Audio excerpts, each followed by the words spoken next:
শুধু সুন্দরবন চর্চা। এই অশিক্ষার উত্তাল সময়ে ঘোর আধার পেরিয়ে দুর্বার নদীর স্রোতের সঙ্গে গোসাবার বালি দ্বীপে স্পর্ধিত শিক্ষার শপথে গ্রন্থাগার। শুধু সুন্দরবন চর্চা, আমাদের গ্রন্থাগার ধ্বনিত হলো আকাশে।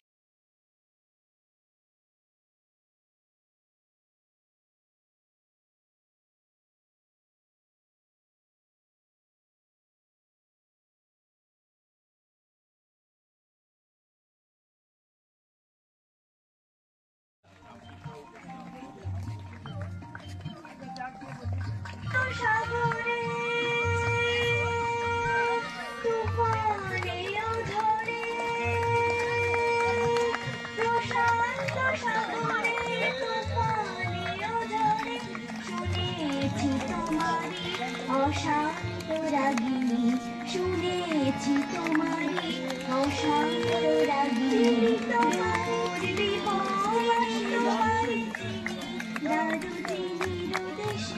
তুমি বিদেশিনী গো সুমন্দ ভাসিনী দূর দীপবাসিনী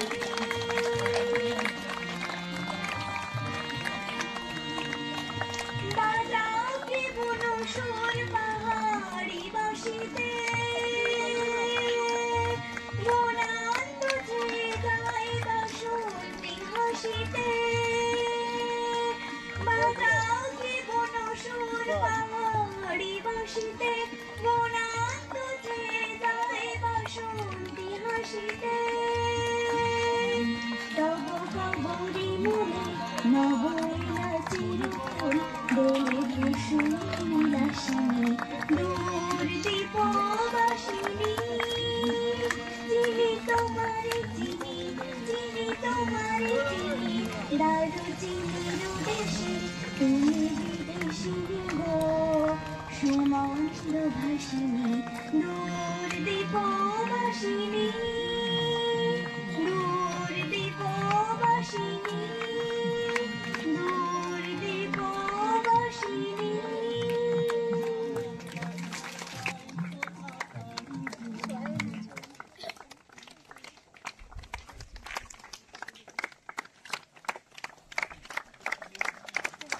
ধন্যবাদ।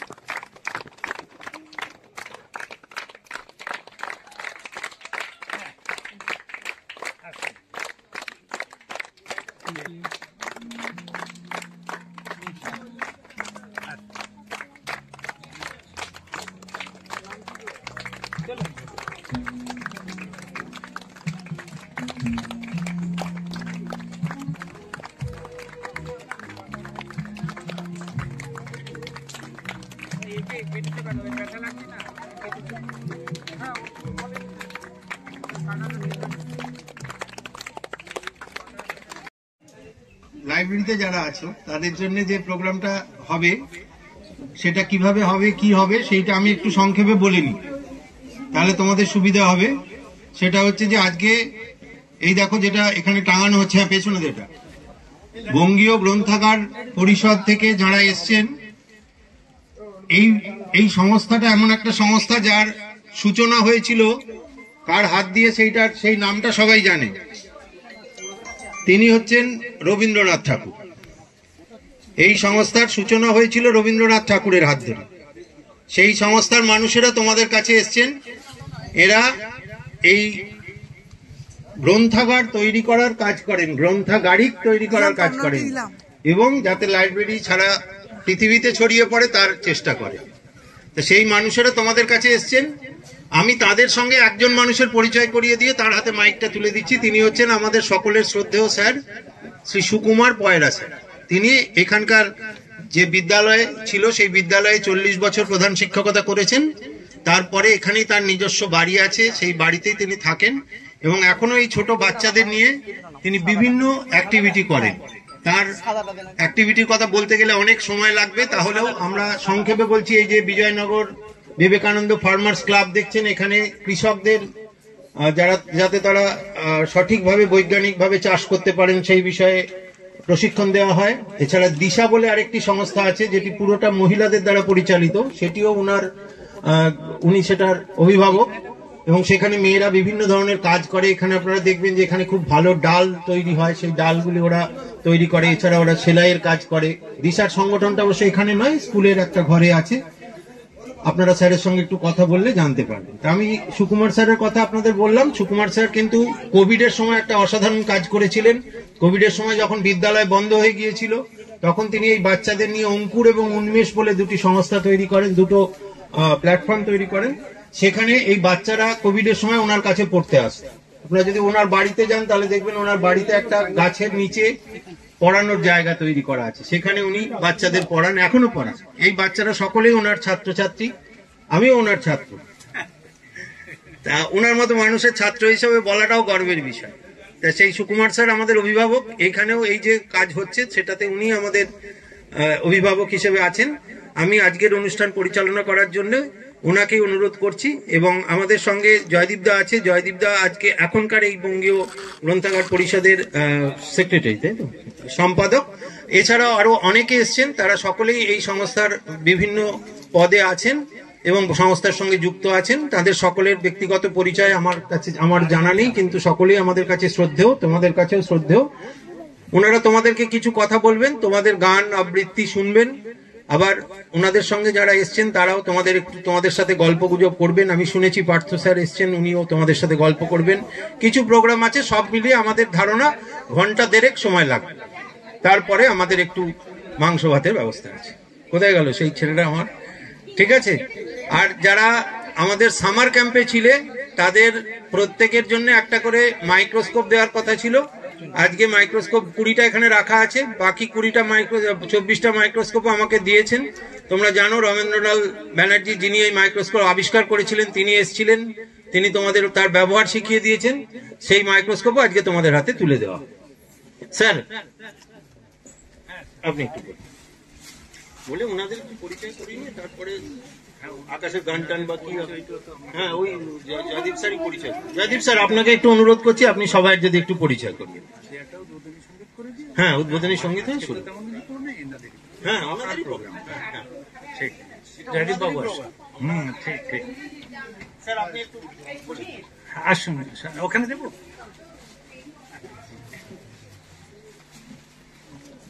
যারা এখানে গুরুজনরা রয়েছেন সবাইকে আমাদের বঙ্গীয় গ্রন্থাগার পরিষদের পক্ষ থেকে নমস্কার।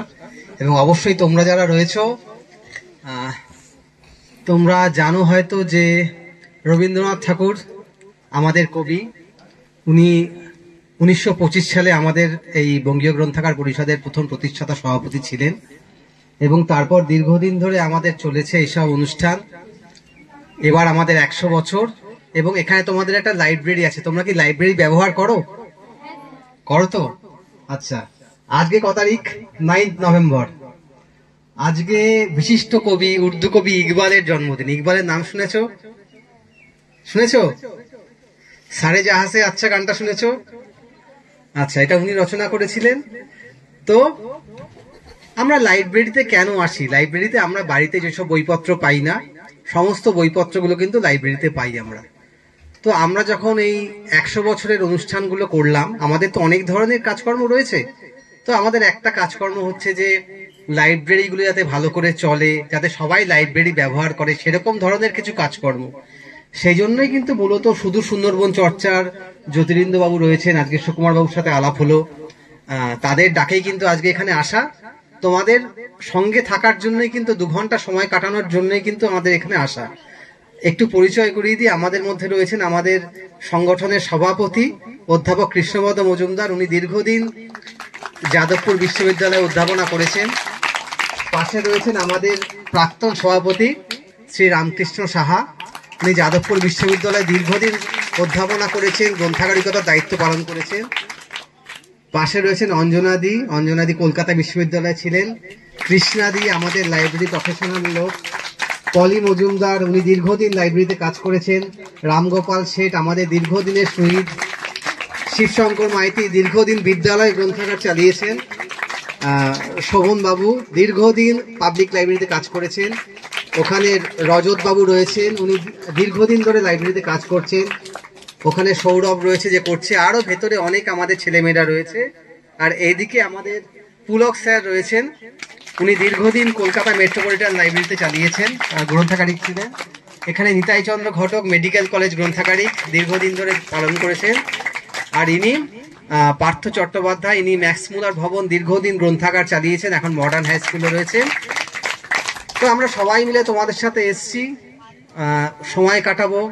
এনারা তোমাদেরকে কিছু গল্প করবেন, ম্যাডাম তোমাদের কিছু বলবেন হয়তো, যাতে তোমরা উদ্বুদ্ধ হতে পারো, যাতে ভবিষ্যতে তোমরা আরো ভালো কাজকর্ম করতে পারো। এবং আমরা চাই যে লাইব্রেরিটা এখানে তৈরি হয়েছে, তোমাদের লাইব্রেরির জন্য যে আমরা ধরো অনেকটাই বই এনেছি, 100টার ওপরে বই আনা হয়েছে, তো সেই বইগুলো নিয়ে একটা শুরু তোমরা শুরু করেছো, আমরা মাঝখানে কিছুটা সাহায্য করলাম, কিন্তু শুধুমাত্র একবার নয়, আমরা বারবার করে আসতে চাই। যদি তোমরা এই লাইব্রেরিটাকে ব্যবহার করো, আমি আশা করব যে তোমরা এই লাইব্রেরিটাকে ব্যবহার করবে এবং এই লাইব্রেরির বইপত্র পড়াশোনা করবে। এবং আমরা চেষ্টা করছি যে তোমাদের ফিডব্যাকটাও নেওয়া, যে তোমরা কি ধরনের বইপত্র পড়লে, বা ধরো তোমরা মনে করছো যে এই বইটা এসছে, যেমন টিনটিনের বই, তোমরা নাম শুনেছো, টিনটিনটা আমরা আনিনি কারণ একটা অন্য ধরনের ছিল, মানে বেড অফ সাইজ বলে আমাদের ঠিক প্যাকিং এর অসুবিধা হয়েছিল। ভবিষ্যতে হয়তো তোমরা বললে যে আমরা টিনটিনের গল্প পড়তে চাই, আমরা আরো ভূতের গল্প পড়তে চাই, আমরা সব নিয়ে আসবো, কোনো অসুবিধা নেই। তো সুতরাং ফেলুদা আনা হয়েছে, এখানে কর্নেল সমগ্র আনা হয়েছে, এখানে পাণ্ডব গোয়েন্দা আনা হয়েছে, এখানে নন্টে ফন্টে আনা হয়েছে। মোটামুটি ছেলে মেয়েরা যেসব বইপত্র পড়ে প্রায় অনেকগুলোই কিন্তু এখানে আনা হয়েছে। আমরা চাই তোমরা এই বইপত্রগুলো পড়াশোনা করো, পড়ো ভালো করে, পড়ে আরো আমাদেরকে একদম ব্যতিব্যস্ত করো, যাতে আমরা আরো আগামী 6 মাসের মধ্যে আবার আসতে পারি, এসে আরো বই কিনতে পারি, আরো বই দিতে পারি। এই কটা কথা বলে আমি আমার শুধু দুটো আমার কাজ রয়েছে। একটা হচ্ছে আমার সংগঠনের পক্ষ থেকে আমি তোমাদের সুকুমার স্যারকে আমরা একটা উত্তরীয় দিয়ে সম্বর্ধনা দিচ্ছি। স্যার একটু আসুন, স্যার একটু আসুন, এখানটায় আসুন। যদি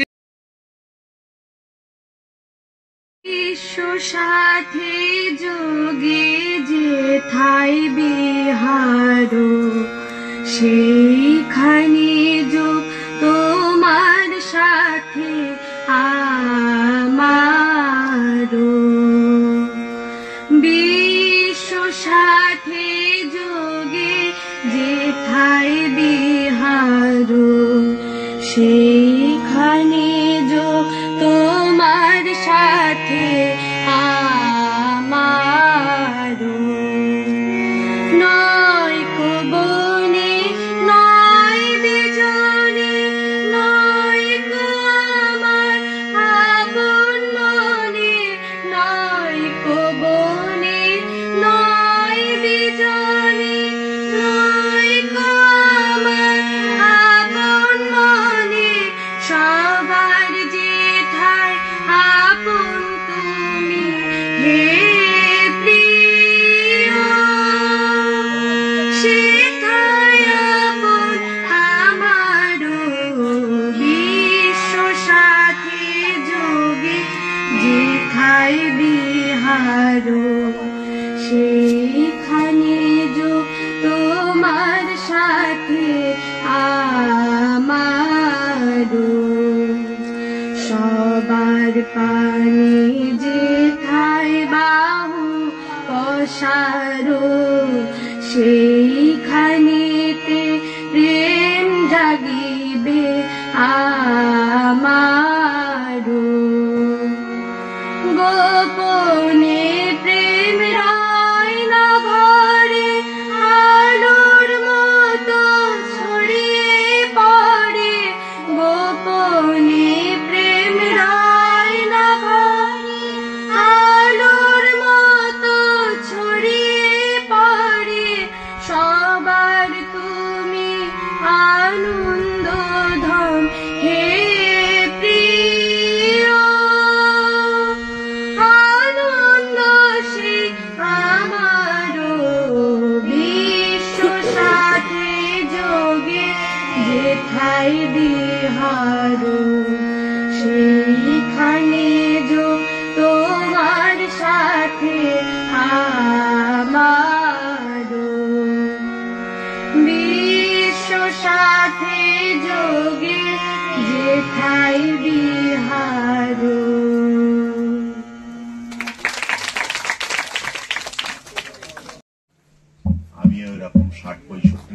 আগে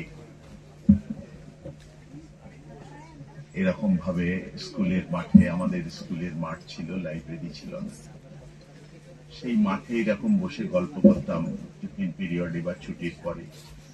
নদীর পাড়ে পার হয়ে বাড়ি চলে যেতাম, কিন্তু লাইব্রেরির কোনো সুযোগ সুবিধা সে সময় ছিল না।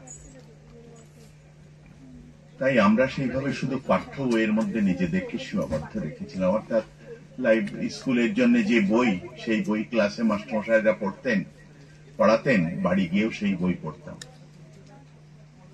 আজকে কিন্তু তোমাদের সামনে অন্য জগৎ।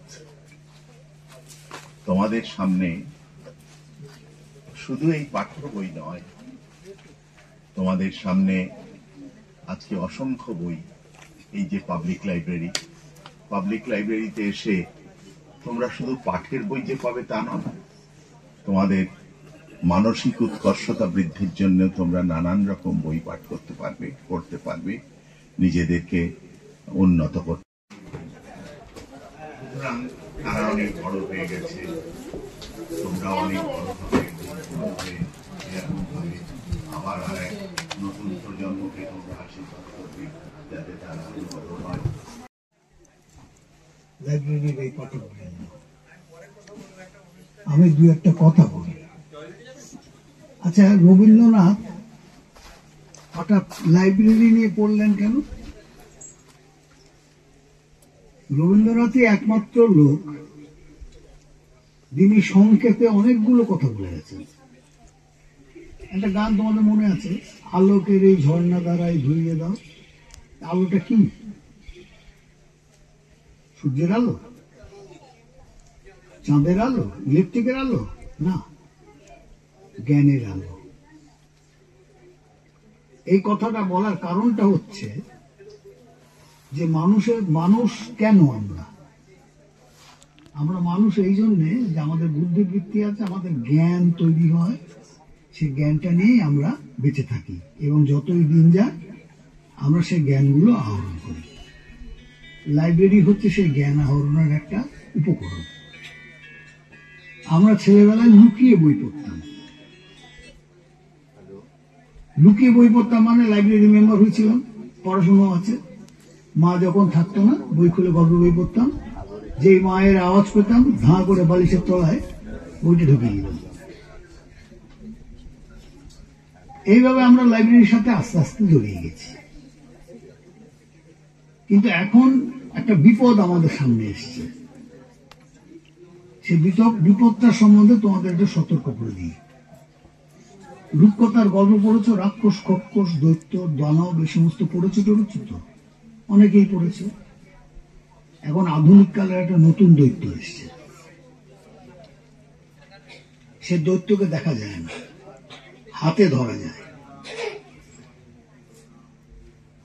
যিনি এটার আবিষ্কার করেছিলেন তিনিই বলছেন যে আমি এইটা যে করে কত ক্ষতি করেছি সেটা এখন বোঝা যাবে না, একটু বড় হলে বুঝতে পারবে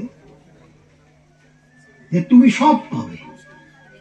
কি অসাধারণ ক্যাপাসিটি! সমস্ত পৃথিবীর সমস্ত কিছু সব ওই হাতের মুঠোয় চলে এসছে, হাতের মুঠোর ভেতরে চলে এসছে।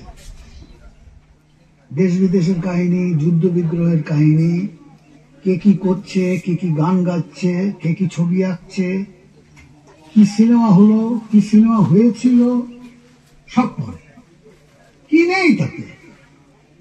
কিন্তু নেই একটা জিনিস, সেই জিনিসটা হচ্ছে তুমি যত বেশি ওটার মধ্যে নিজেকে সীমাবদ্ধ রাখবে, ততক্ষণ তোমার মস্তিষ্কের ঘিলুটা আস্তে আস্তে ক্ষয়ে যাবে।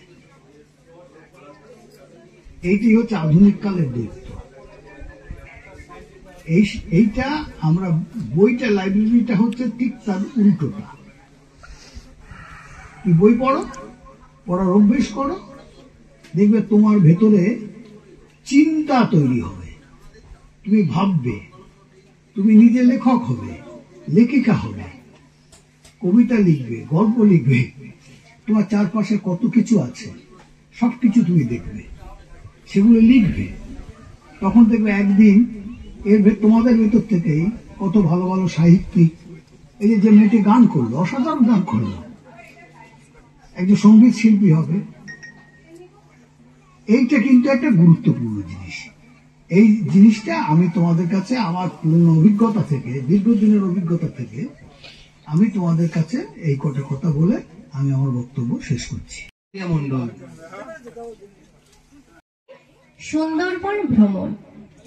সুন্দরবন থেকে ফিরলে বাঘ দেখেছো? দেখিনি, বাঘ আমাদের দেখেছে। নদীতে কি কি মাছ পেলে? সব মাছ সেদিন ছুটে নিয়েছিল। জঙ্গলে ছিল গাছেদের নিজস্ব পিকনিক। ঝড় বৃষ্টি হয়নি, বাতাসের তো সেদিন বন্ধুর বাড়িতে বেড়াতে যাবার কথা। আকাশ ঢাকা ছিল হলুদ পর্দায়। তাহলে কি দেখলে শেষ পর্যন্ত? সোনা বিবি আর রূপ বিবির হাসি কান্না। তার মানে যেমন সব তরঙ্গেরই মানে আছে, যেমন সব বাঁশের সাঁকোর দুলুনিরই মানে আছে, যেমন নৌকোর দুটো চোখ। নমস্কার। আমার হাজব্যান্ড মারা যাওয়াতে সে পত্রিকাটা বন্ধ হয়ে গেছে, সেই ব্যাগেতেই দিচ্ছি। এইগুলো সবই হচ্ছে আমার হাজব্যান্ডেরই লেখা বই, 5টা করে বই আছে। আর এছাড়া ওই দুটো বাচ্চাদের বই ছিল, সেগুলো আমি লাইব্রেরির জন্য দিলাম। অনেক ধন্যবাদ অঞ্জনাদিকে।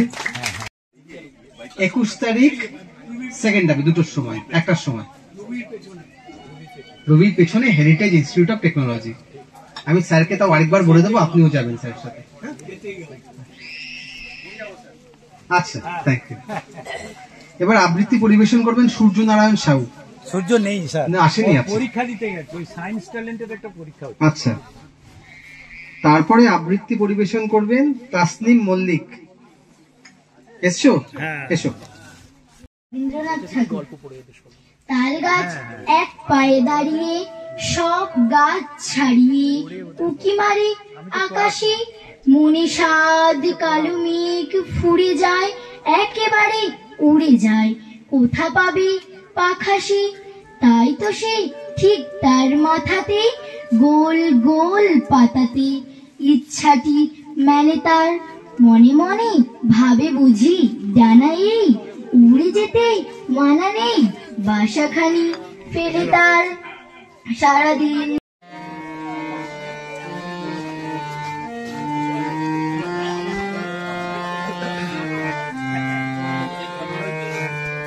তোমার খোলা হাওয়া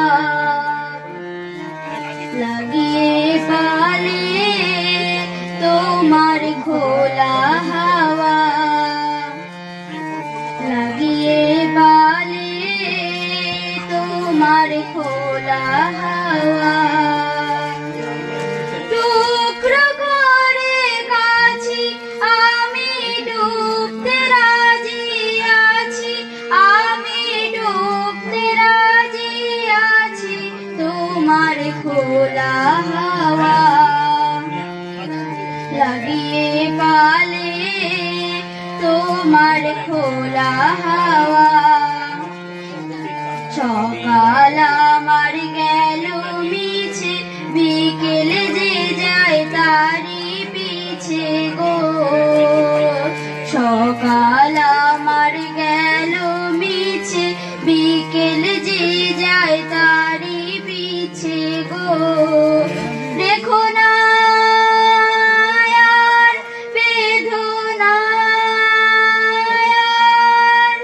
কুলের কাছাকাছি, আমি ডুবতে রাজি আছি, আমি ডুবতে রাজি আছি, তোমার খোলা হাওয়া লাগিয়ে পালে, তোমার খোলা হাওয়া।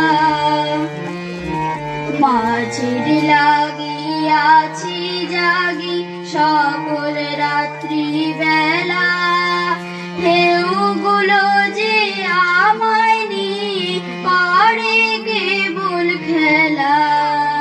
মাঝের লাগিয়াছি জাগি সকল রাত্রি বেলা, ঢেউগুলো যে আমায় নিয়ে করে কেবল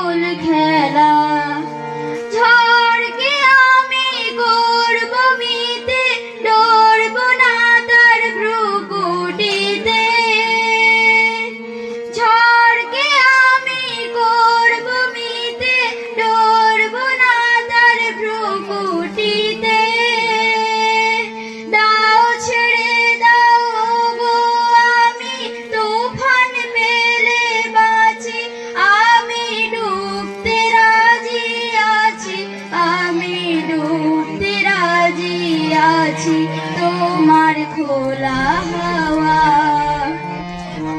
লাগিয়ে পালে তোমার খোলা হাওয়া লাগিয়ে পালে তোমার খোলা হাওয়া।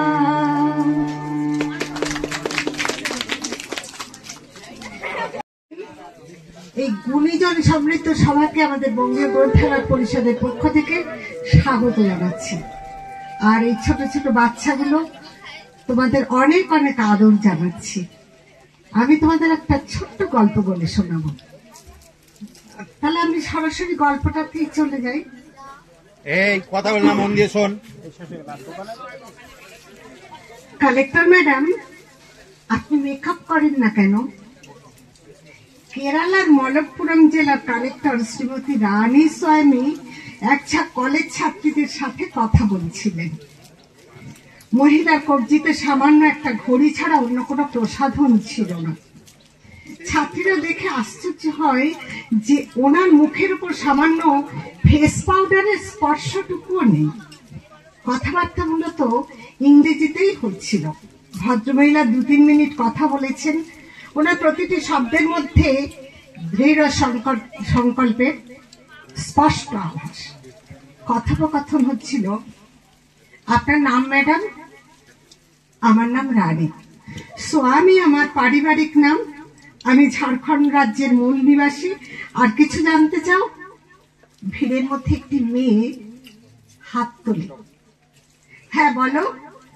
ম্যাডাম, কিছু মনে করবেন না, আপনি মেকআপ করেন না কেন? প্রশ্ন শুনে কালেক্টর ম্যাডাম হঠাৎ একটু অস্বস্তি বোধ করেন। ওনার মুখের হাসি মিলিয়ে যায়। ছাত্রীরাও সবাই খুব চুপ। ম্যাডাম কালেক্টর টেবিলের উপর রাখা বোতল থেকে অল্প একটু জল খেয়ে মেয়েটিকে বসার ইঙ্গিত করলেন। স্বল্পভাষী কালেক্টর ম্যাডাম বললেন, দেখো, তোমার প্রশ্নটা সত্যি বেশ মুশকিলে ফেলেছে আমাকে। 2-1 কথা এই প্রশ্নের উত্তর দেওয়া সম্ভব নয়। এই জন্য তোমাদের আমার জীবনের কিছু স্মৃতি ভাগ করে নিতে হবে।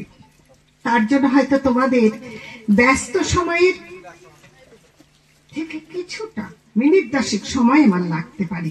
তোমরা কি 10 মিনিট সময় ধৈর্য ধরে বসতে পারবে? ঠিক আছে। আমার জন্ম হয়েছিল ঝাড়খণ্ড রাজ্যের এক আদিবাসী পরিবারে। কালেক্টর ম্যাডাম একবার তার শ্রোতাদের মুখের দিকে দৃষ্টি দেন। সকলে আগ্রহ ভরে তাকিয়ে আছে তার দিকে। আমার জন্ম কোডারমা জেলার এক প্রত্যন্ত আদিবাসী এলাকার একটা ছোট্ট ঝুপড়ির মধ্যে। চারপাশে মাইকার খনি, মাইকা মানে অভ্রের খনি। বাবা মা সেখানেই খনিকের কাজ করতেন। আমার চেয়ে বড় 2 ভাই ছিল আর একটা ছোট্ট বোন। আমরা সকলেই ওই ঝুপড়িটার মধ্যেই থাকতাম। বর্ষায় ঝুপড়ির মধ্যে জল ঝরতো, শীতে শিশির। বাবা মা খুবই কম পয়সায় ওইসব খাদানে কাজ করতেন, কারণ ও ছাড়া আর অন্য কোনো কাজ তারা জানতেন না। তবে কাজটা ছিল খুবই নোংরা। আমার যখন বছর 4 বয়স, বাবা মা 2 ভাই সকলেই কেন জানি না কি এক অজানা অসুখে আক্রান্ত হয়ে বিদায় নিলেন। আচ্ছা, তখন ওরা নিজেরাও জানতেন না যে তাদের রোগের মূল কারণ হলো ওই খাদানের বাতাসে মিশে থাকা মাইকার ধুলো। আমার বয়স 5 বছর হতে না হতে এক ভাই মারা গেল। দীর্ঘশ্বাস ফেলে কালেক্টর ম্যাডাম চুপ করে থাকেন, রুমাল দিয়ে চোখের জল মোছেন। পুরনো স্মৃতি সত্যি বড় বেদনা দেয়। বেশিরভাগ দিনই খাবার জুটত না, 1 কি 2 রুটি আর ভর পেটে জল। রোগে ভুগে একসময় 2 ভাইয়ের মৃত্যু হলো। তোমরা বলবে, ডাক্তার দেখানো উচিত ছিল। আমাদের গ্রামে ডাক্তার তো দূরের কথা, একটা স্কুল পর্যন্ত ছিল না। ছিল না কোনো হাসপাতাল, স্বাস্থ্য কেন্দ্র, নিদেনপক্ষে একটা শৌচাগারও ছিল না। বিদ্যুৎ তো ছিলই না। তোমরা কল্পনা করতে পারো এমন একটা গ্রামের কথা? এর মধ্যেই একদিন বাবা হাড় চামড়া সার অভুক্ত আমার হাত ধরে টেনে নিয়ে গেল টিনের চাদর দিয়ে ঘেরা একটা অভ্র খাদানে। পুরানো আর গভীর হওয়ার সঙ্গে সঙ্গে খাদানটা বেশ বদনামও কুড়িয়েছে। লাগাতার খুঁড়তে খুঁড়তে তখন খাদানটা অতলান্ত গভীর, মাটির নিচে শত সহস্র ধারায় ছড়িয়ে পড়েছে তার গভীর গহ্বরের জল জাল। আমার কাজ ছিল খনির ওই ছোট ছোট গহ্বরের মধ্যে ঢুকে সেখান থেকে অভ্রের আকরিক তুলে নিয়ে আসা। 10 বছরের কম বয়সী ছেলে মেয়েরাই পারে ওই রকম গভীর গর্ত থেকে অভ্রক তুলে আনতে। কাজের পর জীবনে সেই প্রথমবার আমি ভরপেট রুটি খেতে পেলাম, কিন্তু অনভ্যস্ত পেটে সইল না, আমার বমি হয়ে গেল। যে বয়সে প্রথম শ্রেণীতে পড়াশোনা করার কথা, সেই বয়সে অন্ধকার গুহার মধ্যে ঢুকে অভ্রক তুলে আনছিলাম। বিষাক্ত ধুলোর মধ্যে বদ্ধ জায়গায় নিঃশ্বাস নিতে বাধ্য হচ্ছিলাম। কতবার অভ্রকের খনি ধসে পড়েছে, ভেতরে বাচ্চা বাচ্চা ছেলেমেয়েরা আটকা পড়ে মারা গেছে, না হলে দুরারোগ্য ব্যাধির কামড়ে মারা গেছে। সেটাই তাদের নিয়তি। দিনে 8 ঘন্টা কঠিন পরিশ্রম করার পর একবেলা কোন রকমে খাওয়ার জোটানোর মতো পয়সা পাওয়া যেত। নিত্যদিনের ক্ষুধা তৃষ্ণার বিষাক্ত ধুলোর মধ্যে শ্বাস নেওয়ার কারণে আমি ধীরে ধীরে অসুস্থ হয়ে নিস্তেজ হয়ে পড়ছিলাম। বছর ঘুরতে না ঘুরতে আমার ছোট বোনটাও এসে লাগে খাদানের কাজে। বাবার শরীর একটু জুতসুইতেই তিনিও জুটে যান খাদানের কাজে। এখন সকলে মিলে একসাথে কাজ করার ফলে কাউকে আর না খেয়ে থাকতে হয় না। জলের তোড়ে খনিতে ধস নামার ফলে হাজার হাজার শ্রমিক চাপা পড়ে মারা যায়। তাদের মধ্যে আমার মা, বাবা, বোন সকলেই ছিল। আমি পরিবার হারা হলাম। কালেক্টর ম্যাডামের 2 চোখশ্রু সজল হয়ে ওঠে। শ্রোতারা বাক্যহারা, অনেকেরই চোখে জল। মনে রাখতে হবে, আমি তখন মাত্র 6 বছরের শিশু। শেষমেশ আমি গিয়ে পৌঁছই সরকারি অগাতি মন্দিরে। সেখানেই আমার শিক্ষা শুরু। যদিও আমার গ্রামেই আমার অক্ষর জ্ঞান হয়েছিল, আর সেই অভ্রক খাদানের পরিবার পরিজনহীন মেয়েটাই এখানে আপনাদের সামনে কালেক্টর ম্যাডাম হয়ে দাঁড়িয়ে আছে। বুঝতে পারছি এখন তোমরা ভাবছো আমার জীবনের এই অতীতের সাথে মেকআপ ব্যবহার না করার কি সম্পর্ক থাকতে পারে, তাই তো? পরবর্তী সময় শিক্ষা গ্রহণের কালক্ষণে আমি জানতে পারি যে ছোটবেলায় সেই বিপজ্জনক ছোট ছোট অন্ধকার গুহার ভিতরে হামাগুড়ি দিয়ে ঢুকে যে অভ্রক আমি তুলে আনতাম, সেগুলো আসলে মেকআপ সামগ্রী তৈরি করার কাজে লাগে। অভ্রক আদতে মুক্তোর মতো একটা খনিজ সিলিকেট। বড় বড় প্রসাধনিক বস্তু প্রস্তুতকারী দেশ বিদেশি কোম্পানিগুলো তাদের প্রোডাক্টের মধ্যে চামড়ায় একটা চমকদার জেল্লা বা গ্লেজ ফুটিয়ে তোলার জন্য মিশিয়ে থাকে। কসমেটিক্স কোম্পানিগুলোর ভাড়ারে নিয়মিত অভ্রকের যোগান দেয় ওই আমার মতো 20,000 ছোট ছোট বাচ্চা ছেলে মেয়েরা। গোলাপ কোমল সেই শিশুদের ফুলের মতো জীবনের রক্ত মাংস পাথরের ক্ষেত্রে তবেই না ওই অভ্রক মানুষের গালের সৌন্দর্য রক্ষা করে, সৌন্দর্য বৃদ্ধি করে। আজও আমাদের চামড়ার সুন্দরতা বাড়ানোর জন্য শিক্ষা ও স্বাস্থ্য থেকে বঞ্চিত ছোট ছোট বাচ্চাদের হাত দিয়ে তুলে আনা লক্ষ লক্ষ টাকার অভ্রকের ব্যবহার কসমেটিক্স কোম্পানিগুলো করে চলেছে। আমার যা বলার ছিল তোমরা শুনবে। এবার বলো তো, আমি কি করে সৌন্দর্য প্রসাধনী ব্যবহার করি? বাবা, মা, ভাই, বোন সকলকেই অভ্রকের খনি গ্রাস করেছে। যে মায়ের গায়ে কোনোদিন ছেঁড়া কাপড় ছাড়া অন্য কিছু দেখলাম না, তার স্মৃতি মাথায় নিয়ে আমি কি করে রেশমি শাড়ি পরি? কালেক্টর ম্যাডাম রানী স্বামী নিজের কাজে চলে গেলেন। কলেজের ছাত্রীরা স্থাণু হয়ে বেশ কিছু সময় সেখানেই দাঁড়িয়ে থাকে। তারপর তারাও নিজের কাজে ব্যস্ত হয়ে পড়ে। আজও ঝাড়খণ্ডের উচ্চ গুণমান সমৃদ্ধ অভ্রকের খনি থেকে হাজার হাজার বাচ্চা স্কুলে না গিয়ে অভ্রক তোলার কাজে লেগে আছে। তারা হয় রোগে ভোগে, নয় না খেতে পেয়ে, অপুষ্টিতে, কষ্টে বা ভূস্খলনে মাটি চাপা পড়ে মারা যায়। এরপর গঙ্গা দিয়ে অনেক জল গড়িয়েছে, দিন মাস বছর ঘুরেছে। সেই কালেক্টর ম্যাডাম এখন ভারত গণরাজ্যের প্রথম নাগরিক। মহামহিম রাষ্ট্রপতি শ্রীমতী দ্রৌপদী মুর্মু ভারত গণরাজ্যের রাষ্ট্রপতি। আমাদের এখন যিনি রাষ্ট্রপতি, কোনটা কি বই ঢুকে গেছে কেউ জানে? ওরা নিজের মধ্যে আপনিও একটা দিন। না, ঠিক আছে। না।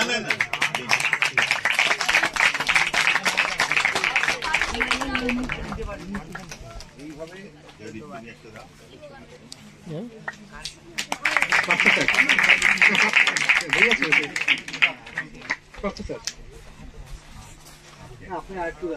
তুমি একটা মাইতি স্যার, মাইতি বাবু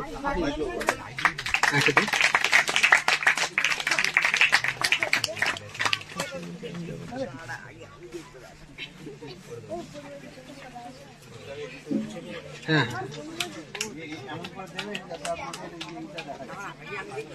হলুদ রঙের সাথে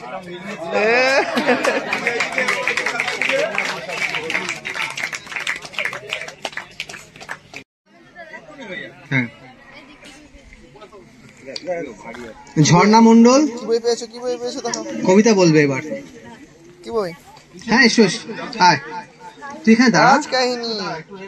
তুমি কি পেয়েছো? তুই পেয়েছিস তো? রাজকাহিনী। আচ্ছা ততক্ষণে ভেতরে কি বই পেয়েছো তুমি? এগুলো দেওয়া হবে, এইখানটা সাজিয়ে দিতে হবে, তা না হলে ছবিটা হবে। অরণ্যক পেয়েছো। তুমি কি পেয়েছো? রাজকাহিনী। বাবা তোমার ব্যাগ আর তোমার ড্রেসের কালার সেম তো। দেশলাই কাঠি, কবি সুকান্ত ভট্টাচার্য। আমি একটি দেশলাইয়ের কাঠি, এত নগণ্য হয়তো চোখেও পড়ি না, তবু যেন মুখে আমার উসখুস করছে বারু। নানা রকম বই আছে, যেমন গল্প, উপন্যাস, বিজ্ঞান, ইতিহাস, নানা রকম ইংরাজি বই। এই বইগুলি পড়ে আমরা নানা রকম জ্ঞান অর্জন করছি। তাছাড়া এর জন্য আমাদের চিন্তা শক্তি বাড়ছে, আমাদের ভাষা শক্তি উন্নত হচ্ছে। এটার জন্য আমরা স্যারদের কাছে খুবই কৃতজ্ঞ।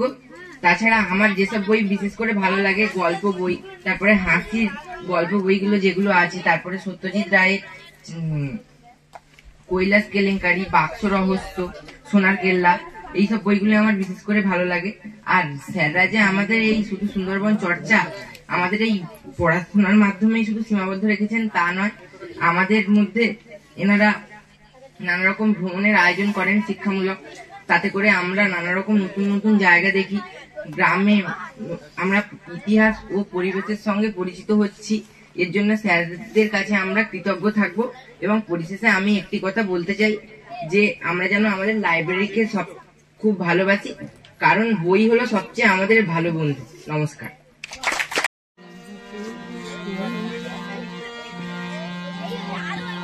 দূর দীপবাসিনী,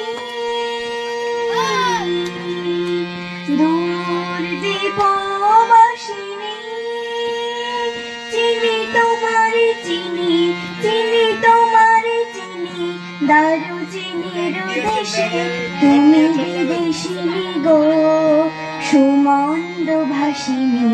দূর দীপবাসিনী, চিনি তোমারে চিনি, চিনি তোমারে চিনি, দারুচিনির দেশে তুমি বিদেশিনী গো, সুমন্দ ভাসিনী। দূর দীপবাসিনী, প্রশান্ত সাগরে তুফানে ঝড়ে, প্রশান্ত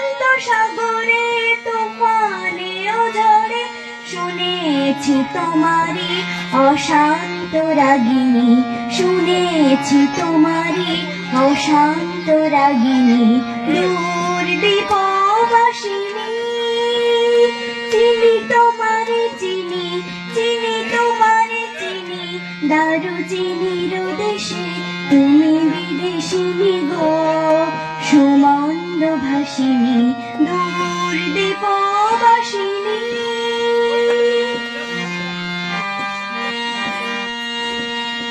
বাজাও কি বুনো সুর পাহাড়ি বাসিতে,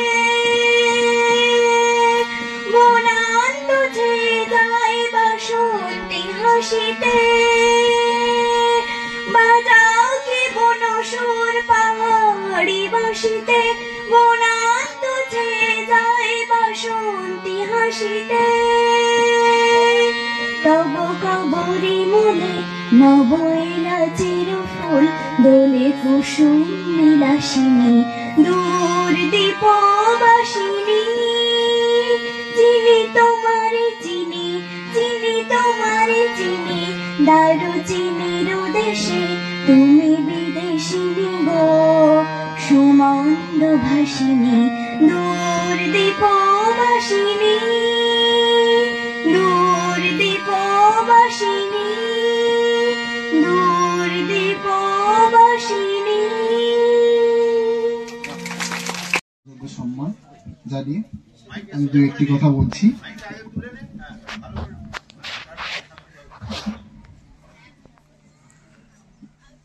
প্রথমেই বলবো বই আমরা পড়বো কেন। এখন আমরা প্রত্যেকেই জানি আমাদের হাতে না চাইতেই এমন একটা যন্ত্র এসে গিয়েছে যে সারা পৃথিবীতে যত জ্ঞান আছে আমরা একটু সার্চ করলেই পেয়ে যাই। একটা বইতে আমরা একটা বিষয়ের উপরে জানতে পারবো। কিন্তু একটা ছোট ফোনে আমরা সারা পৃথিবীর সমস্ত রকম বিষয়গুলো জানতে পারছি। কিন্তু আমরা বই এই জন্যই পড়বো যে আমরা সেই যন্ত্রে যা জানছি সেটা যারা লিখছেন পোস্ট করছেন তারাও কোনো না কোনো ভাবে এই বই থেকে পড়েই পোস্ট করছেন এবং অনেক ভুল বিষয় পোস্ট করছেন। সেইটা যাতে আমরা ভুল ভাবে না শিখে ফেলি তাই আমরা বইটাকে মূলত ব্যবহার করব। বইকে যদি আমরা সই করতে না পারি তাহলে কিন্তু এই গ্রন্থাগার নির্মাণের উদ্দেশ্যটাই বিফল হয়ে যাবে। তাই আমি সকলকে বলবো বইকে সই বানাতে হবে। হ্যাঁ, আমাদের যখন আমাদের প্রাণের কথা, আমাদের মনের কথা আমরা সমস্ত কিছু খুলে দিতে পারবো যার কাছে, সে হচ্ছে এই বই। সে আমাদের চরম দুঃখে হোক বা পরম তৃপ্তিতে হোক, সমস্ত কিছুতেই আমাদের সঙ্গী সাথী। এই বইকে যদি আমরা করতে পারি তবেই আমার মনে হয় এই গ্রন্থাগার সর্বাংশে সফল হবে। আমি সকলের কাছে কৃতজ্ঞতা প্রকাশ। Today I stand before you to talk about the importance of a library in our academic life. A library is not just a room filled with books. It is a treasure trove of knowledge and wisdom. Library provide access of a vast collection of books which help us learn beyond our textbooks, beyond academics. Library promote long life, creativity and learning. Library is a place where curiosity is nurtured and knowledge is compared. Now we are use our library and improve our reading skill. Thank you. নমস্কার, মাঝি রবীন্দ্রনাথ ঠাকুর।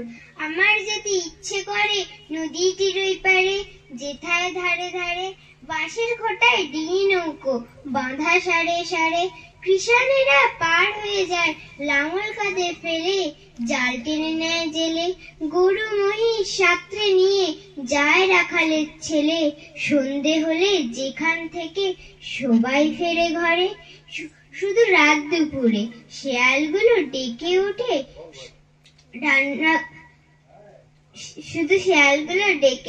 ঝাউডাঙাটার পরে। মা যদি হও রাজি, বড় হলে আমি হব খেয়া ঘাটের মাঝি। কি সুন্দর, দারুণ, খুব সুন্দর। আমি একটা ছড়া বলছি। কবিতার নাম আদর্শ ছেলে কুসুম কুমারী দাস। আমাদের দেশে হবে সেই ছেলে কবে, কোথায় না বড় হয়ে কাজে বড় হবে। মুখে হাসি বুকে বল তেজে ভরা মন, মানুষ হইতে হবে এই তারপর। বিপদ আসিলে কাছে হও আগুয়ান, নাই কি শরীরে তব রক্ত মাংস প্রাণ। হাত পা সবারই আছে মিছে কেন ভয়, চেতনা রয়েছে যা সে কি পড়ে যায়। সে ছেলেকে চায় বল কোথায় কোথায়, আসে যার চোখে জল মাথা ঘুরে যায়। সদা প্রাণে হাসি মুখে করো এই পর, মানুষ হইতে হবে মানুষ যখন। কৃষকের শিশু কিংবা রাজার কুমার, সবারই রয়েছে কাজে বিশ্ব মাঝার। মনে প্রাণে খাতে সবে শক্তি করো দান, তোমরা মানুষ হলে দেশে কল্যাণ। নমস্কার। রবীন্দ্রনাথ চক্রবর্তী। নামখানা মিঠে ভারী মধু সদ্ধার, সুদূর বনের ধারে গ্রামখানা তার। 5 বিঘে জমি আছে তাতে হয় ধান, আর আছে 8 কাঠা সবজির বাগান। তাতে সারা বছর যা কিছু ফলে, তাতে তাই খেয়ে বেঁচে তার সংসার চলে। বনে আছে মৌচাক মধু তাই ভাবে, সেই মধু আনতে সে জঙ্গলে যাবে। তাই শুনে বাবা তার করছেন রাগ, আর বলছেন বনে গেলে গিলে খাবে বাঘ। মধু তাই রাত্রিতে টেনে দেয় ঘুম, আর শোনে স্বপ্নে সে বাঘের হালুম। নমস্কার। মা গো আমায় ছুটি দিতে বল, সকাল থেকে পড়েছি যে মেলা। এখন আমি তোমার ঘরে বসে করব শুধু পড়া পড়া খেলা। তুমি বলছো দুপুর এখন সবে, না হয় যেন সত্যি হলো তাই। একদিনও কি দুপুর বেলা হলে বিকেল হলো মনে করতে নাই। আমি তো বেশ ভাবতে পারি মনে, সূর্য ডুবে গেছে মাঠের শেষে। বাগদি বুড়ি চুবড়ি ভরে নিয়ে শাক তুলছে পুকুর ধারে এসে।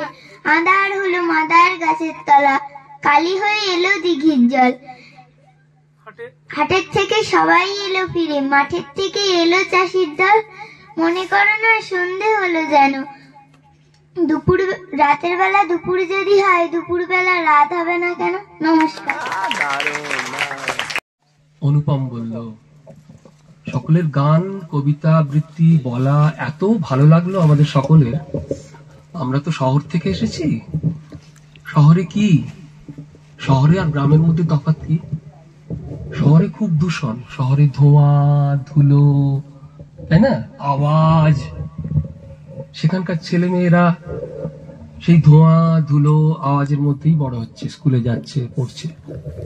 তো আমরা যখন শহর থেকে আসি, আমরা সবাই যখন এখানে এসেছি, নদী পেরিয়ে যখন এলাম, তখন বুক ভরে কি সুন্দর পরিষ্কার বাতাস, কি সুন্দর গাছের থেকে একটা অদ্ভুত গন্ধ, যে গন্ধ আমরা শহরে পাই না। এরকম বাতাস বুক ভরে আমরা নিঃশ্বাস নিতে পারি না। চুপচাপ শুধু পাখির আওয়াজ পাচ্ছি, কোনো গাড়ির আওয়াজ নেই, কোনো চেঁচামেচি হইচই নেই, তাই না? মনটা ভরে গেল, বুকটা ভরে গেল।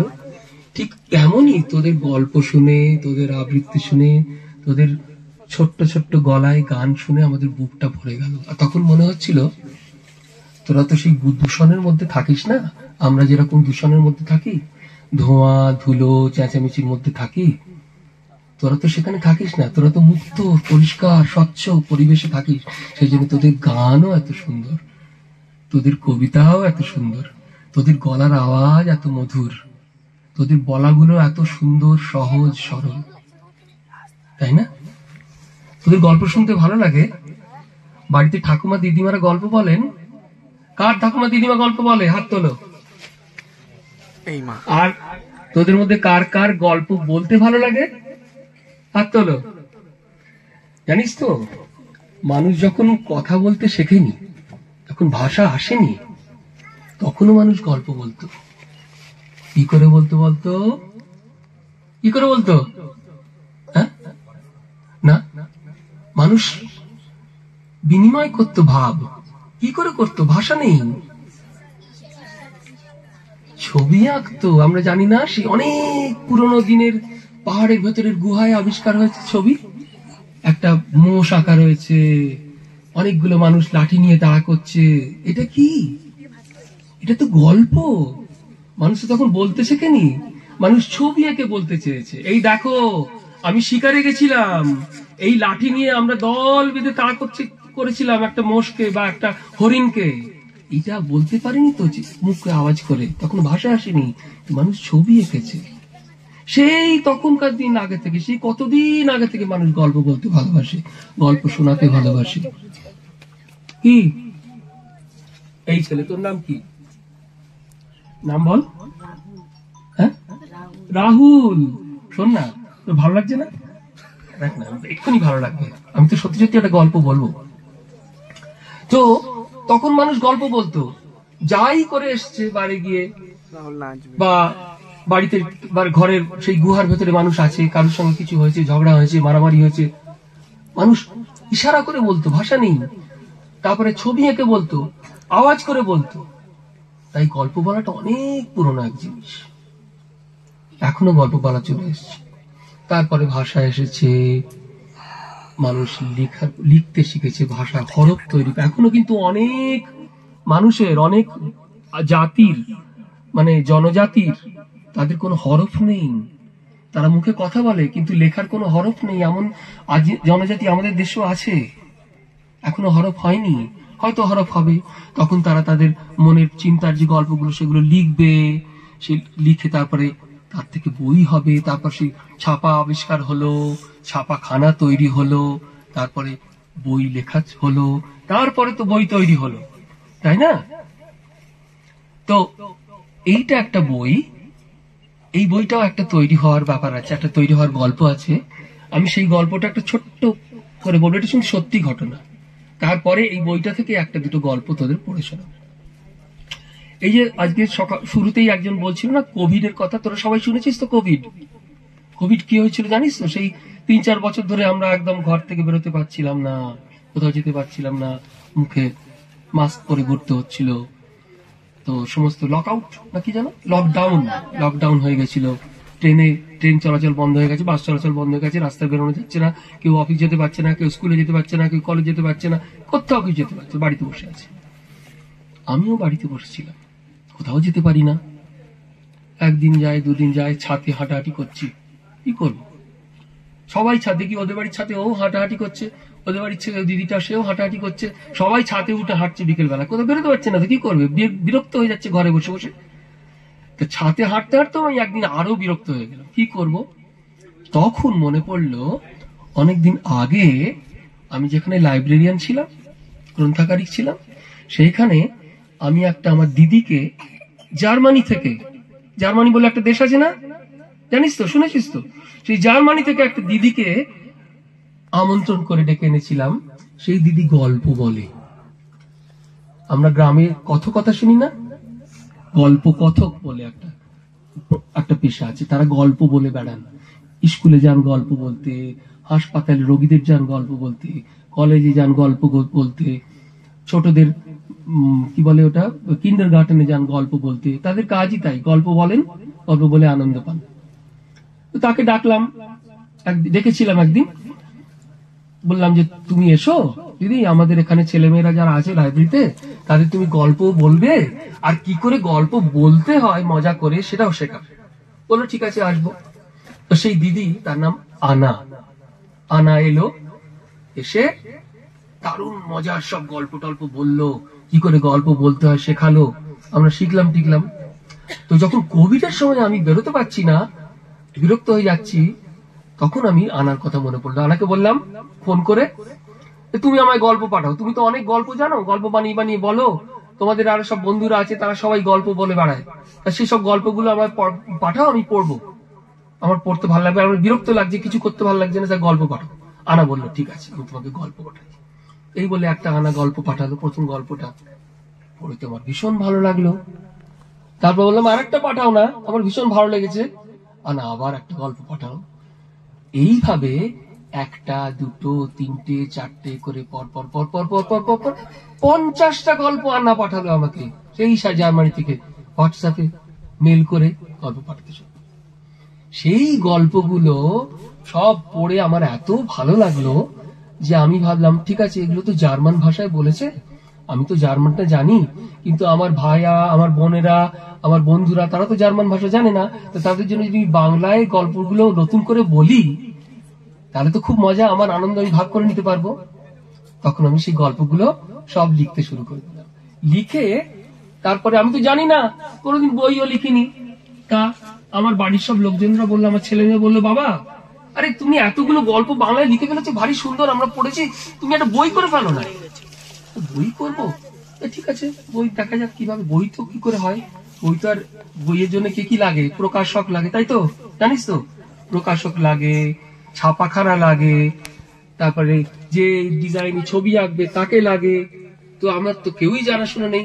তখন আমি একে ওকে তাকে জিজ্ঞেস করতে করতে একজন কলকাতায় একজন আমার খুব শ্রদ্ধেয় মানুষ, এখানে যারা রয়েছেন তারা সবাই জানবেন, শ্রমিক বন্দ্যোপাধ্যায় বলে তিনি এখনো আছেন। তিনি একজন আমাদের দেশে খুব নামকরা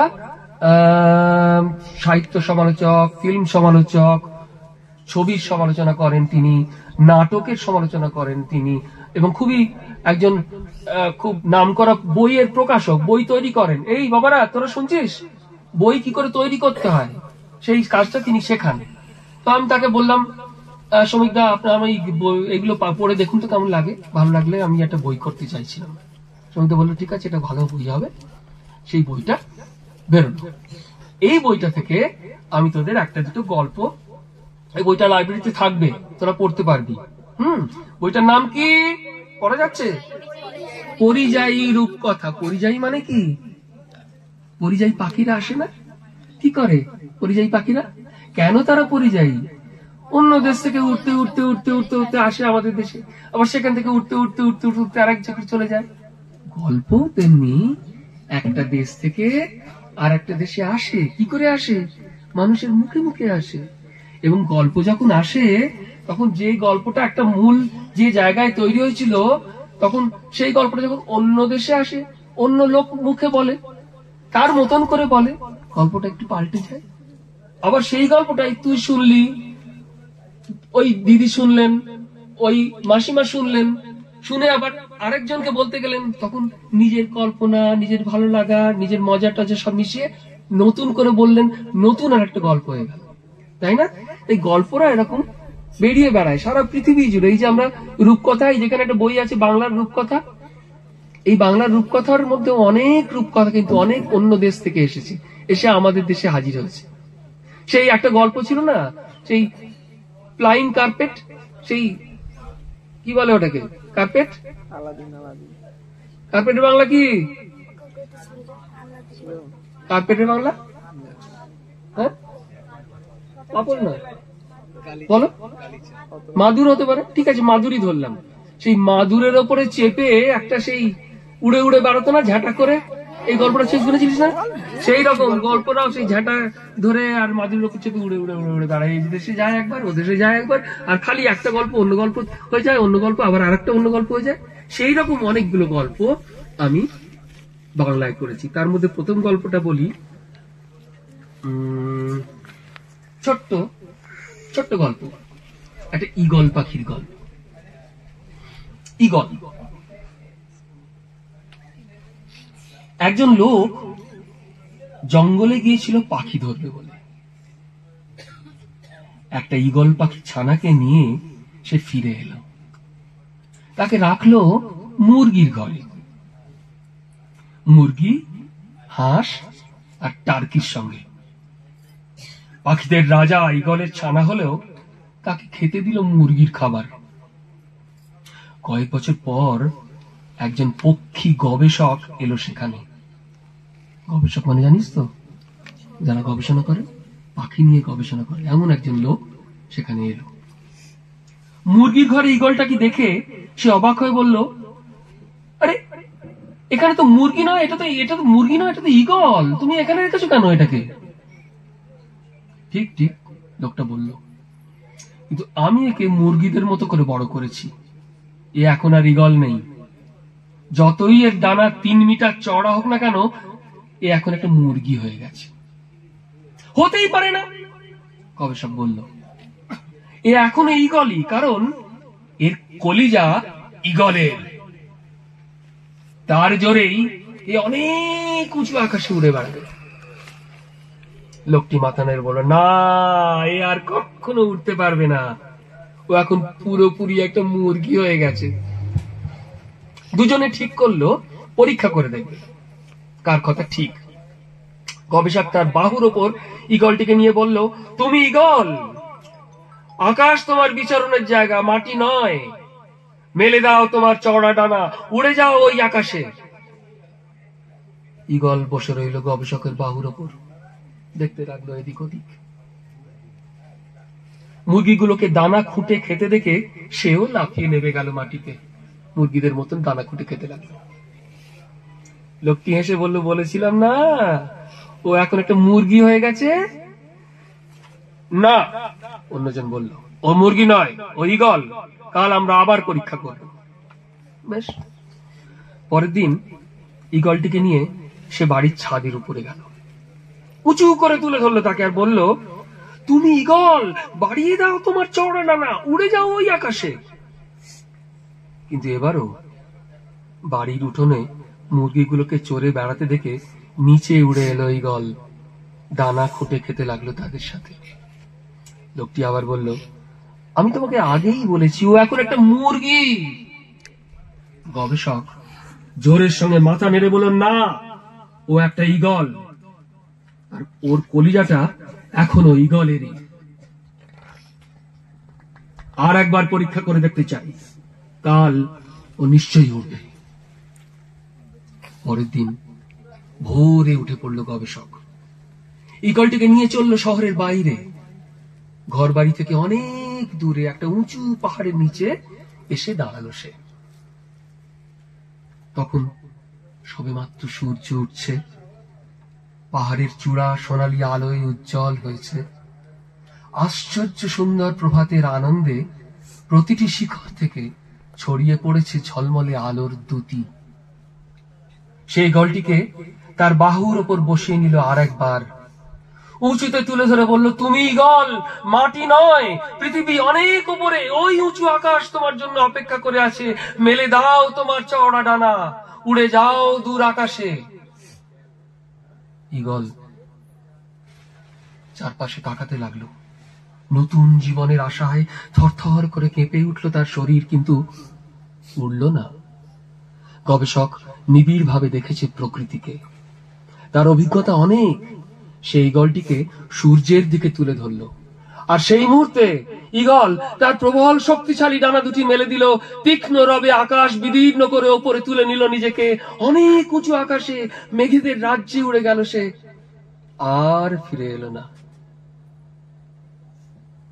মুরগিদের সাথে বেড়ে উঠলেও, তাদের মতো পোষ মানলেও, আসলে সে ছিল ঈগল। ভালো লাগলো? আরো গল্প শুনবি? ইচ্ছে করছে কি? হ্যাঁ বললে বলবো, না বললে ছুটি। তাহলে আরেকটা বলি। এইবার এই গল্পটা কিন্তু আমাদের দেশের গল্প নয়। ওই যে বলছিলাম না, গল্পটা উঠতে উঠতে উঠতে উঠতে উঠতে উঠতে নয়, মানুষের মুখে মুখে। সেই হিউয়েন সাং আমাদের দেশে এসেছিলেন না? কোথা থেকে এসেছিলেন? চীন থেকে এসেছিলেন। তিনিও কিন্তু অনেক গল্প নিয়ে এসেছিলেন আমাদের দেশে। সেই গল্পগুলো কি আর হিউয়েন সাং এর গল্প বলে কেউ জানে? সেই গল্প সব আমাদের গল্প হয়ে গেছে। কারণ গল্পরা তো বন্ধুত্ব করে নতুন দেশের সঙ্গে। হিউয়েন সাং এর দেশের গল্পরা কি পড়তো জানিস তো? আলখাল্লা। চীনেরা আলখাল্লা পড়ে। আমাদের দেশে এসে, বাংলায় এসে সেই গল্পগুলোই ধুতি পাঞ্জাবি পড়তে শুরু করে দিল। তাদের বেশভূষা পাল্টে গেল, তাদের চেহারা পাল্টে গেল, তাই না? সেই রকমই আমি আর একটা গল্প বলবো। সেই গল্পটা হচ্ছে ইটালি। ইটালি বলে একটা দেশ আছে না? সেই ইটালি বলে একটা দেশে একজন খুব ভালো গল্প বলার লোক ছিল। আমাদের দেশে যেমন আমাদের বাংলায় আছে লীলা মজুমদারের নাম কে কে শুনেছিস? অধিপিসির বর্মীমাংস কে পড়েনি? কেউ পড়েনি? এখানে আছে, আছে তো অধিপিসির বর্মীমাংস? নেই? তাহলে পরের বার আসবেই। অধিপিসির বর্মীমাংস লীলা মজুমদারের লেখা। লীলা মজুমদার কোনো বই নেই? হলদে পাখির পালক নেই? আচ্ছা, তো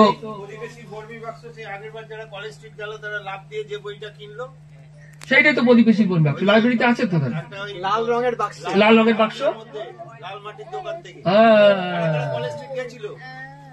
হ্যাঁ মনে পড়েছে, মনে পড়েছে, সবাই তো ওইটাই নিতে চাইছে, তাহলে পারেনি তো। এইবার ওই ইটালিতে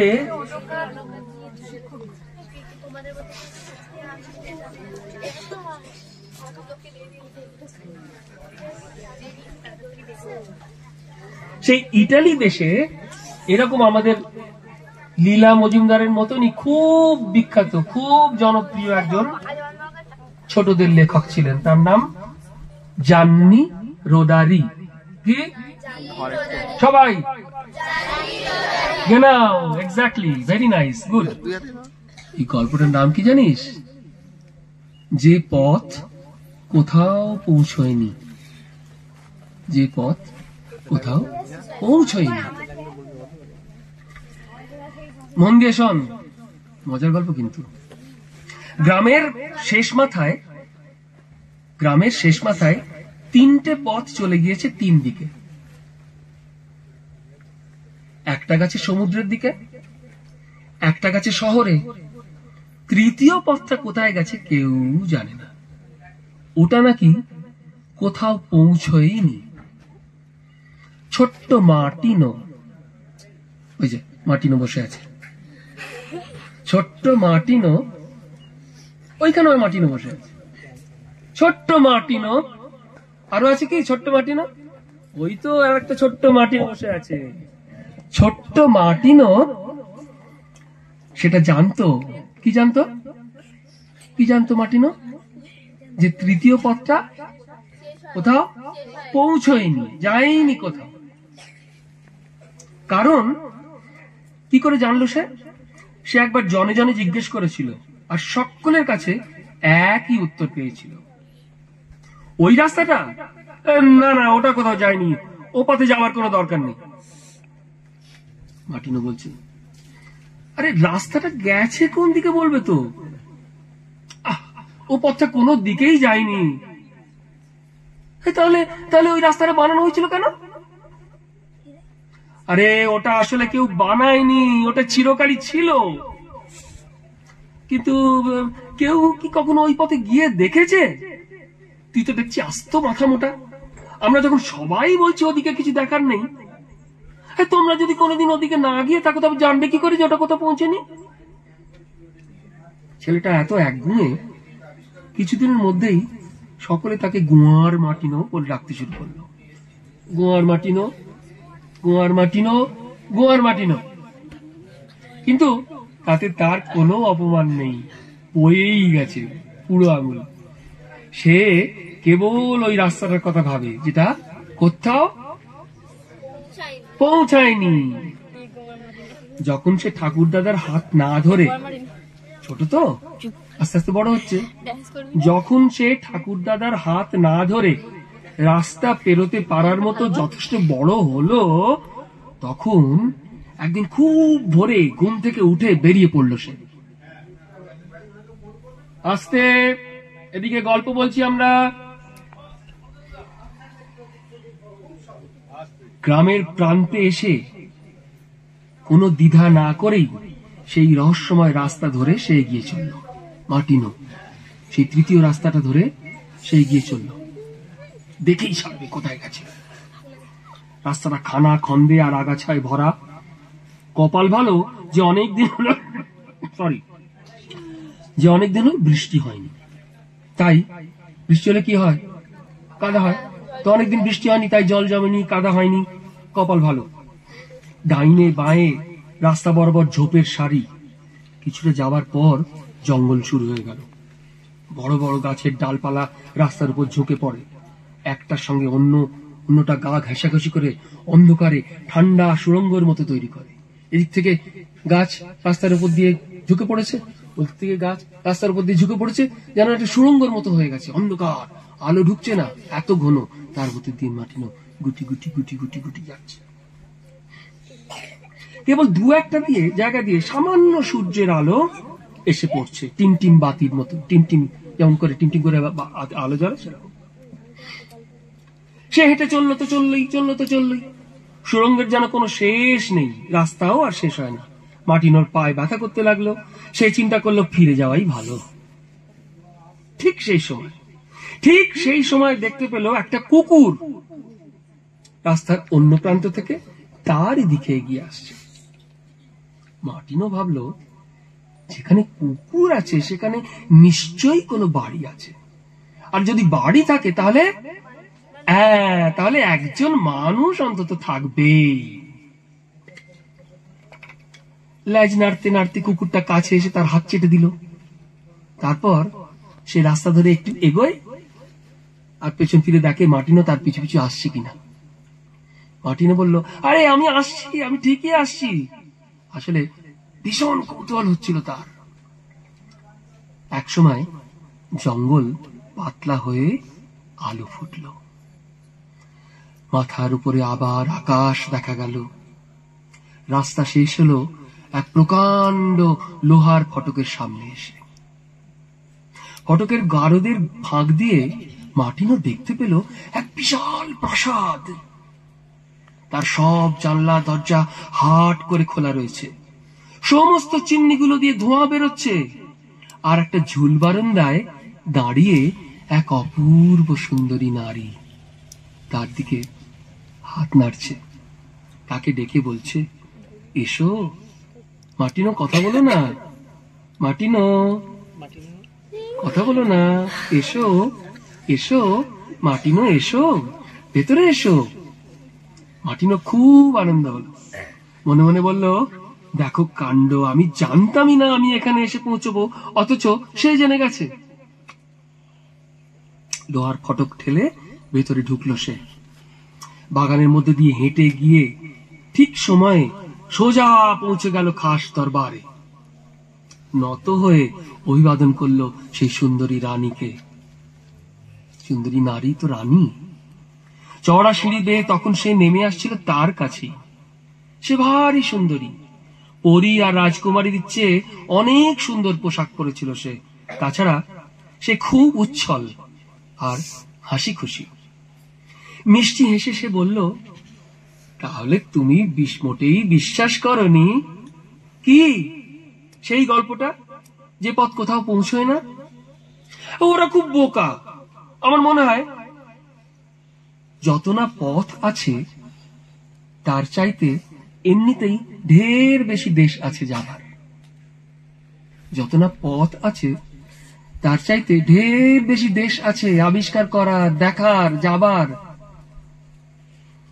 অবশ্যই শুধু ইচ্ছে থাকা চাই বেরিয়ে পড়ার, নতুন দেশে যাবার। সেই রবীন্দ্রনাথের গান আছে না, এলেন নতুন দেশে, জানিস তো? সেই রকম নতুন দেশে যাবার ইচ্ছে থাকা চাই, নতুন কিছু জানার ইচ্ছে থাকা চাই। এখন আমার সঙ্গে এসো, আমি তোমাকে আমার প্রাসাদ ঘুরে দেখাই। সেখানে 100-রও বেশি হলঘর, ধন দৌলতে আর নানান রকম বহুমূল্য জিনিসপত্রে সব ঠাসা, ঠিক রূপকথার প্রাসাদগুলোর মতো, যেখানে বনগোলাপ কুমারী ঘুমিয়ে থাকে অথবা নরখাদক দৈত্য জমিয়ে রাখে তার ধন সম্পদ। সেখানে হিরে জহরত সোনা রূপ কি নেই। সেই সুন্দরী নারী তাকে বারবার বলতে লাগলো, নাও নাও, যত ইচ্ছে তোমার নিয়ে যাও, যা তোমার খুশি। আমি তোমাকে আমার ঘোড়ার গাড়িটা ধার দেব, তোমাকে ভার বইতে হবে না। তোমরা বুঝতেই পারছো, মার্টিনোকে আর বেশি বলতে হলো না। সে যখন রওনা হলো, গাড়িটা প্রায় পুরোপুরি ভরে গেছে। কোচওয়ানের আসনে বসেছে সেই কুকুরটা, মনিবের পোষ মানানো কুকুর। সে জানে ঘোড়া ঝিমিয়ে পড়লে অথবা পথ থেকে সরে গেলে কি করে লাগাম টেনে চেঁচিয়ে হাত পেড়ে গাড়ি ছোটাতে হয়। গ্রামে সবাই ভেবেছিল গোয়ার মার্টিনো বুঝি মরেই গেছে। তাই সে যখন ফিরে এলো, সবাই খুব অবাক হয়ে গেল তাকে দেখে। ওদিকে কোচওয়ান কুকুর সমস্ত ধন দৌলত খালাস করে দিল গ্রামের হাটতলার চত্বরে। তারপর দুবার লেজ নাড়িয়ে কোচওয়ানের আসনে চড়ে বসলো, আর ঘোড়ার গাড়িতে ধুলো ঝড় উড়িয়ে মুহূর্তে উধাও হয়ে গেল সে। মার্টিনো দরাজ হয়ে তার শত্রু মিত্র সবাইকে ডেকে উপহার বিলে দিতে লাগলো দুহাতে, সবাইকে হাজারবার বলতে লাগলো তার অভিজ্ঞতার কথা। আর প্রতিবার বলার শেষে কেউ না কেউ দৌড়ে গেল, বাড়ি থেকে ঘোড়া আর গাড়ি নিয়ে এলো, একটু দেরি না করেই রওনা হয়ে গেল যে পথ কোথাও পৌঁছানো সেই পথে। আগে তো কেউ যেত না, যেই মাটিনোর এসব ধন দৌলত নিয়ে এসছে তার গল্প বলেছে, সবাই চাইছে সেখানে যেতে, সবাই তার ঘোড়ার গাড়ি সমস্ত নিয়ে টিয়ে দৌড়তে লাগালো সেদিকে। কিন্তু কিন্তু কি সেই সন্ধ্যাতেই একের পর এক ফিরে এলো সবাই, অসহ্য রাগে আর হতাশায় তাদের চোখ মুখ লাল। তারা বলল, গহন জঙ্গলের মধ্যে বড় বড় গাছের দুর্ভেদ্য পাঁচিলে আর অন্তহীন কাঁটা ঝোপে হারিয়ে গেছে সেই পথ। তারা না দেখেছে লোহার ফটক, না দেখেছে প্রাসাদ, না পেয়েছে কোনো সুন্দরী নারীর দেখা। কিছু মূল্যবান সম্পদ আর দুর্লভ আনন্দ বরাদ্দ থাকে শুধু তাদের জন্যই যারা সবার প্রথম নতুন পথে পা বাড়াতে সাহস করে। গোয়ার মার্টিনো ছিল তেমনি প্রথম একজন। ভালো লাগলো? সদস্যদের এখানে আসার জন্য যারা অনেক সাহায্য করেছেন এবং সাহায্যের হাত বাড়িয়ে দিয়েছেন, এবং এই শুধু সুন্দরবন চর্চা আমরা একবার না, সেটা আমাদের স্যাররা সবাই বলেছেন, আমরা বারবার আসতে চাই। এই আশাটা সবটাই আপনাদের উপর নির্ভর করবে। আপনারা যত বেশি এই লাইব্রেরিগুলো বইগুলো পড়বেন, আমাদেরকে আসার জন্য অনুপ্রেরণা দেবেন, আমরা তত বেশি আপনাদের কাছে আরো বেশি বেশি করে আসব। এবং এটা খুব তাড়াতাড়ি আসতে চাই, যাতে আপনাদের দিক থেকে আমরা জানতে পারি যে আমাদের এই বইগুলো পড়া হয়েছে, আমাদের আরো কিছু দিন। নমস্কার।